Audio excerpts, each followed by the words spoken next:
Yo, what's happening, everybody? Welcome back to the 182 News YouTube page. This is your host, Poppin' Curbs, and I appreciate you checking out this video.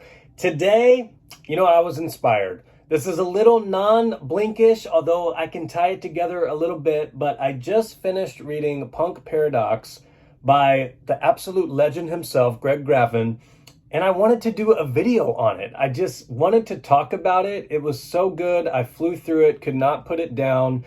And I just wanted to kind of touch base on some of the key points for me. This is a new book. It just came out in November. I had it pre-ordered. I was stoked for it, had been looking forward to it. If you don't know Greg, he's the lead singer of Bad Religion, who influenced the Blinks, the Green Days, and just, laid that foundation for so many bands that my generation, came to grow up with and love. I'm not going to get too deep into, the nitty gritty, but if you want to go into this knowing nothing, I'm going to give you 3 seconds to get my face off your screen to avoid spoilers. 1, 2, 3. Okay.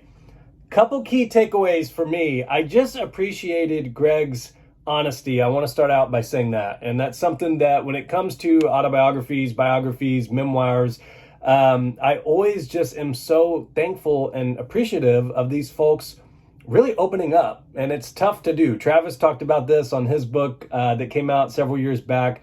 It's almost therapeutic in a sense, but you do have to peel a layer back and really reflect on your life and kind of put it out there. So to start, I just learned so much about his upbringing and coming from a broken family and divorce and moving across the country and items like that. It was just so interesting to kind of hear about this person and all of the factors of, what made him who he is today. So I thought that was so cool. There was a neat fun fact at the beginning that just absolutely blew my mind.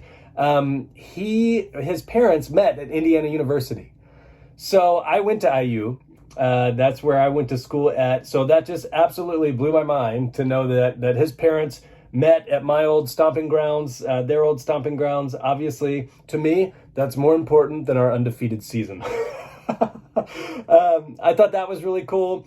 And he talks about the formation of Bad Religion, some of the early days practicing in his mom's garage, called the Hellhole. That was super interesting to me. Bad Religion, if you want to know really like super detailed perspective on that, they came out with a book actually right here, Do What You Want, The Story of Bad Religion. That dropped 2 years ago at this point, and I cannot recommend that enough. So this isn't necessarily like the super detailed Bad Religion story, and I appreciated it because of that, because we just got this one, which was. So if you're curious, go read that one. It doesn't really matter what order you would read them in, but I highly recommend that. But the focus on this was really more of Greg's life. He talks about, meeting his bandmates and meeting Brett, kind of their relationship alongside Epitaph and how that got interesting when it came to signing with a major and the whole sellout component of that. So I really appreciated the insight and really his honest feelings at that time. He touched base on really the personal struggles that his family had to deal with because of him being kind of a famous musician and balancing work with academics. I mean, for those of you who don't know, he got his PhD from Cornell. He's currently a professor at UCLA. So he is a gentleman and a scholar, no doubt, Dr. Graffin. And I thought it was super interesting to hear about, you think everything is all, pretty and lights and cameras and you're on a big stage and you got fans and you're traveling the world. But it really made me think about, what's that like for your family? I've got two young kids. So what would it be like for me if I was gone all the time? And, oh, yeah, you can bring them out on tour with you. But what's it like for them when they're sitting on a bus in Germany eating pizza for the 4th day in a row? It's not that pretty.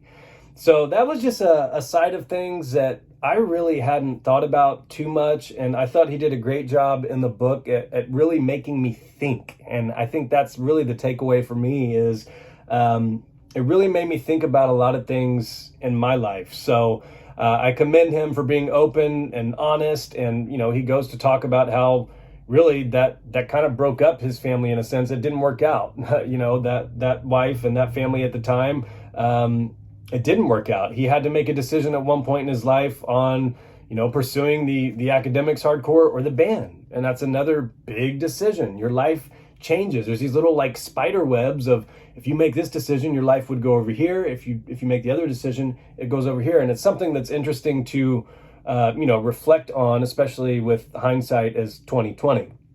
Now, being a Blink channel, y'all know me for the Blink podcast, everything like that. I will say Blink is brought up in the book a couple times. There's a little subsection that's actually just called Blink.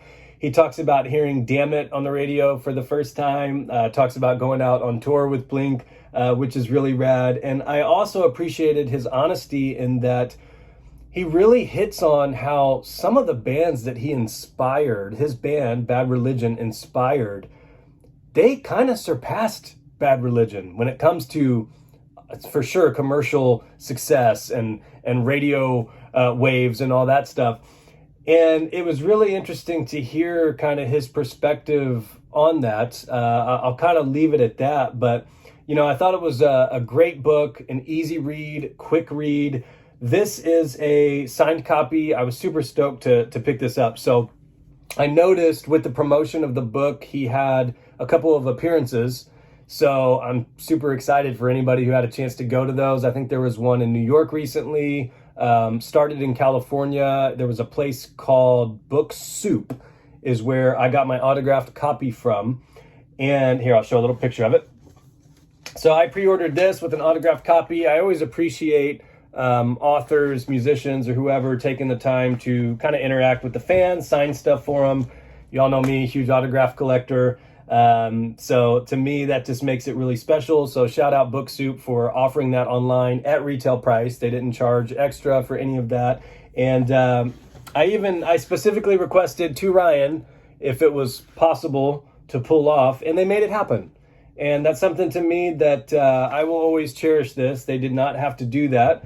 When I ask for an autograph, I typically like to ask for it to be to Ryan. I like it personalized because to me, I think it tells the person that I really want this and I will cherish it. And so, Greg, if you're watching this, thank you for signing that book to me. I really appreciate that and I will cherish it forever. I also saw that you can get signed copies through, it was Premier Collectibles.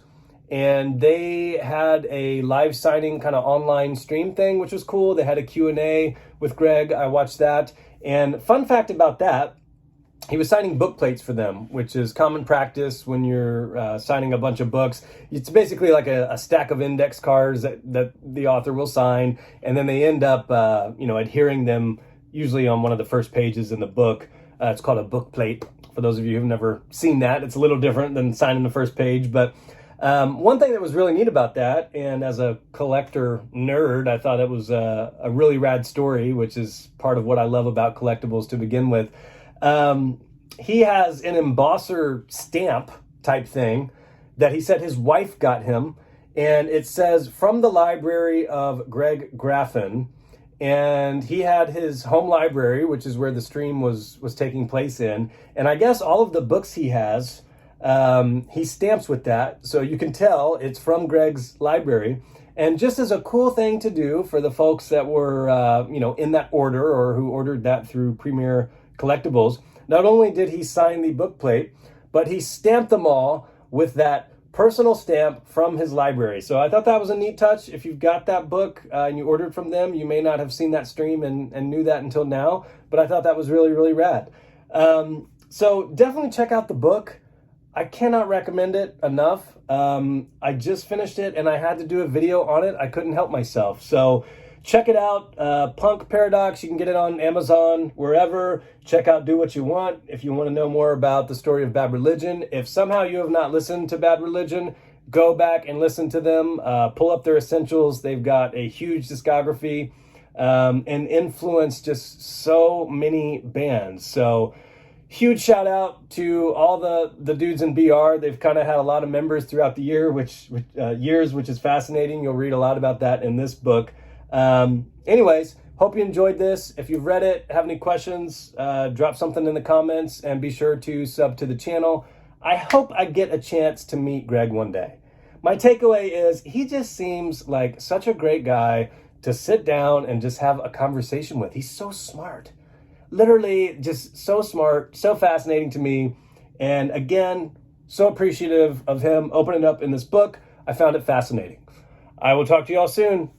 Peace.